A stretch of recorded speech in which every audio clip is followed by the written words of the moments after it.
السلام علیکم ورحمۃ اللہ وبرکاتہ۔ بسم اللہ الرحمن الرحیم، والصلاة والسلام علی سید الانبیاء والمرسلین نبینا محمد وآلہ وصحبہ اجمعین، اما بعد، اعوذ باللہ من الشیطان الرجیم۔ یا ایہا الناس اعبدوا ربکم الذی خلقکم والذین من قبلکم لعلکم تتقون، الذي جعل لكم الأرض فراشا والسماء بناء وأنزل من السماء ماء فأخرج به من الثمرات رزقا لكم فلا تجعلوا لله أندادا وأنتم تعلمون۔ اے لوگو، اپنے اس پروردگار کی عبادت کرو جس نے تم کو اور تم سے پہلے لوگوں کو پیدا کیا تاکہ تم پرہیزگار بن جاؤ، جس نے تمہارے لیے زمین کو فرش بنا دیا اور آسمان کو چھت بنا دیا، اور آسمان سے پانی نازل کیا جس کے ذریعہ تمہارے لیے بطور رزق پھل اور میوے جات اگائے، سو خبردار تم اس کے ساتھ یہ سب جانتے ہوئے کسی کو شریک نہ کرو۔ ان دونوں آیتوں کے سلسلے میں چند باتیں آئی تھیں کہ اللہ رب العالمین نے سورۃ البقرہ کی شروعات ان تین لوگوں کے ذریعہ کی جو قرآن پر ایمان لانے کے اعتبار سے الگ الگ اعتقاد کے حامل ہیں۔ کچھ لوگ ایمان رکھتے ہیں، کچھ لوگ انکار کرتے ہیں، اور کچھ لوگ نفاق کی راہ اختیار کرتے ہیں۔ اس کے بعد اللہ رب العالمین نے تمام لوگوں کو اس قرآن کا جو پیغام ہے، قرآن کی جو دعوت ہے، تمام لوگوں کو وہ دعوت دی ہے۔ کہا کہ اپنے اس رب کی عبادت کرو جس نے تمہیں اور تم سے پہلے لوگوں کو پیدا کیا۔ تو یہاں اللہ رب العالمین نے کہا یا ایھا الناس، تمام لوگوں سے اللہ رب العالمین نے خطاب فرمایا ہے۔ کسی خاص گروہ، کسی خاص طبقے سے صرف نہیں خطاب کیا ہے بلکہ تمام لوگوں سے خطاب کیا ہے۔ تو یہاں ایک بات یہ معلوم ہوئی جو صراحت کے ساتھ معلوم ہوتی ہے، وہ یہ ہے کہ یہ جو قرآن آیا ہے اور جس نبی پر یہ قرآن نازل ہوا ہے، یہ نبی اور یہ قرآن ساری انسانیت کے لیے، سارے لوگوں کے لیے ہے، اور سارے لوگوں پر ضروری ہے کہ اس قرآن پر ایمان لائیں۔ اس کے بغیر وہ مومن نہیں ہو سکتے، اسلام میں داخل نہیں ہو سکتے۔ اسی لیے دوسری جگہوں پر اللہ رب العالمین نے اس کی صراحت اور بھی کی ہے، وَمَا أَرْسَلْنَاكَ إِلَّا كَافَّةً لِلنَّاسِ، ہم نے آپ کو تمام لوگوں کے لیے رسول بنا کر کے بھیجا ہے۔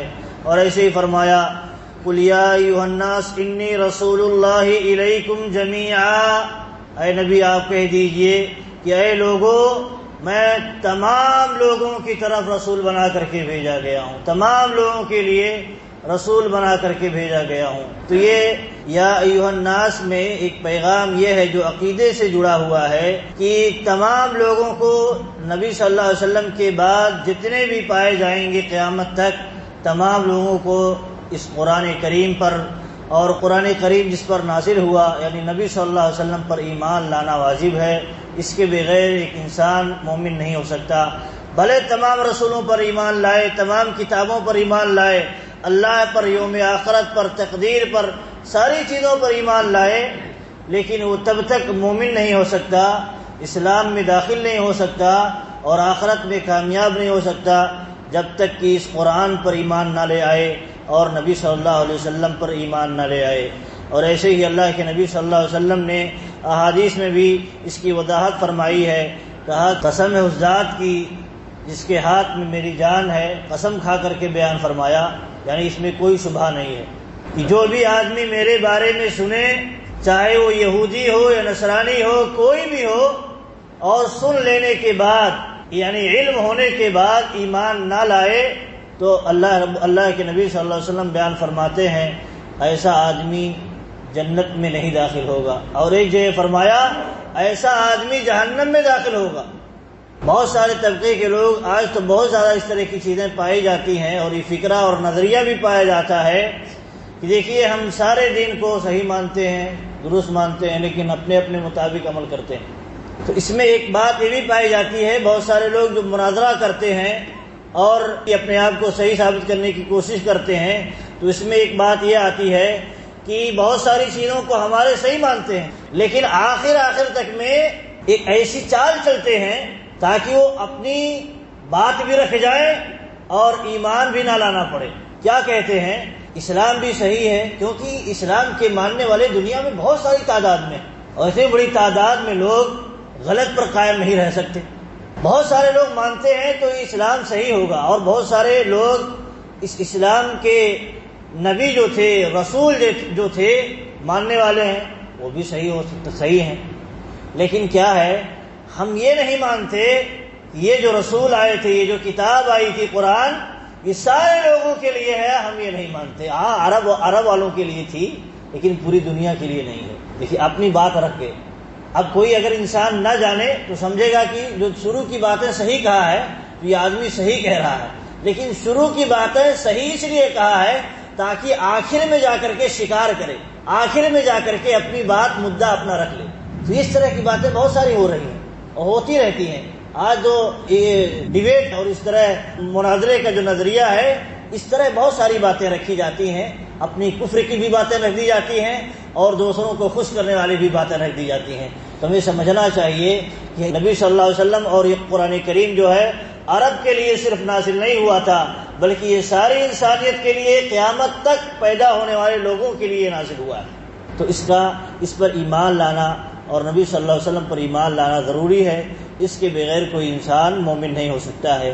اس کے بعد اللہ رب العالمین نے دیکھیے یہ حوالہ دیا ہے کہ تم اپنے رب کی عبادت کرو، اے لوگوں اپنے رب کی عبادت کرو جس نے تمہیں پیدا کیا اور تم سے پہلے لوگوں کو پیدا کیا۔ اللہ رب العالمین نے یہاں پیدا کرنے کا حوالہ دیا ہے اور ایک طرح سے دلیل پیش کی ہے کہ عبادت کرو۔ کیوں؟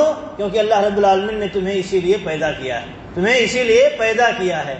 تو پیدا کرنے کے بہت سارے مراحل اللہ رب العالمین نے قرآن کریم کے اندر بیان فرمایا ہے تاکہ انسان اپنی حقیقت سمجھے۔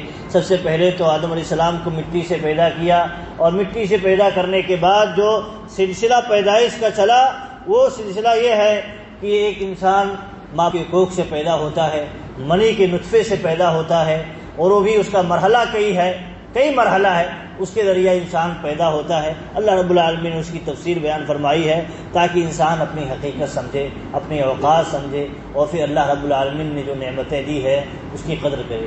ایک جگہ اللہ رب العالمین نے اس کا حوالہ دے کر کے بیان فرمایا ہے کیف تکفرون، اس کے آگے کی آیتوں میں ہے سورہ بقرہ ہی کی، کیف تکفرون باللہ وکنتم امواتا فاحیاکم ثم یمیتکم ثم یحییکم ثم الیہ ترجعون، کہ کیسے تم اس رب کی، اس اللہ کا کفر کرتے ہو، انکار کرتے ہو کہ تم جب مردہ تھے، پیدا نہیں ہوئے تھے تو مردہ تھے، تمہیں زندہ کیا، پیدا کیا، پھر تمہیں مارے گا، پھر تم اسی کی طرف لوٹ کے جاؤ گے۔ پھر آگے فرمائے هو الذی خلق لکم ما فی الارض جميعا، دنیا کی ساری چیزیں تمہارے لیے پیدا کی۔ اللہ نے یہ نعمت دی ہے کس کو؟ انسانوں کو۔ دنیا کی ساری چیزیں صرف انسانوں کے لیے، سب جتنے جاندار بھی ہیں وہ سب انسانوں کے فائدے کے لیے اللہ نے پیدا کیے ہیں۔ کہا تو پھر کیسے تم اس کا انکار کر سکتے ہو، کیسے تم اس کے ساتھ شرک کر سکتے ہو؟ اللہ نے اس کا حوالہ دیا ہے، تمہارے لیے دنیا کی ساری چیزیں پیدا کی ہیں۔ تو یہاں اللہ رب العالمین نے دیکھیے پیدا کرنے کا جو حوالہ دیا ہے اور اس حوالے سے کہا ہے تم عبادت کرو، کیونکہ اسی سے مقصد زندگی جڑی ہوئی ہے۔ اور آگے اللہ رب العالمین نے کہا تاکہ تم اس کے ذریعہ تم تقویٰ کی زندگی گزار سکو اور جہنم سے بچ سکو، اللہ رب العالمین کی ناراضگی سے بچ سکو۔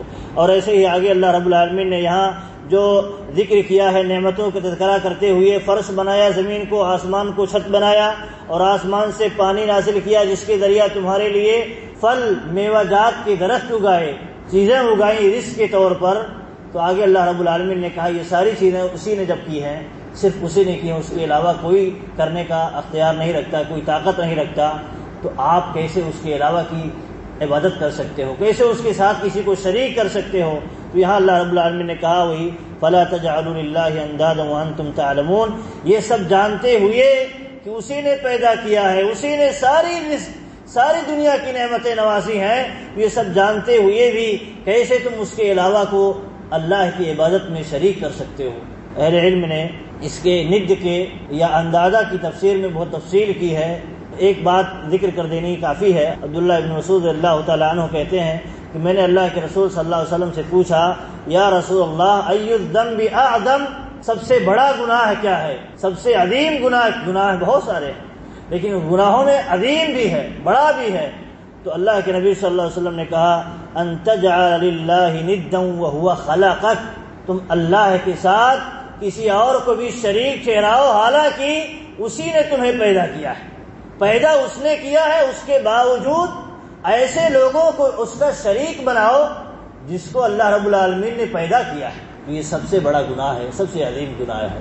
دیکھیے شرک، دیکھیے چاہے شرک اکبر ہو یا شرک اصغر ہو، دونوں تمام گناہوں سے بڑے گناہ ہیں، دونوں تمام گناہوں سے بڑے گناہ ہیں۔ بغیر توبہ کے اللہ رب العالمین دونوں گناہوں کو معاف نہیں کرے گا، اور اگر اسی حالت میں مر جائے اللہ رب العالمین مواخذہ کرے گا، اللہ رب العالمین گرفت کرے گا۔ ایسے ہی شرک، یہ تو شرک اکبر ہے، اللہ کے ساتھ اس کی عبادت میں کسی کو شریک کیا جائے، اس کا ہمسر مانا جائے، ساجی مانا جائے۔ ایسے ہی شرک اصغر جو ہے وہ یہ کہ اللہ رب العالمین کے ساتھ جو دیگر معاملات ہیں اس کو بھی جوڑ دیا جائے۔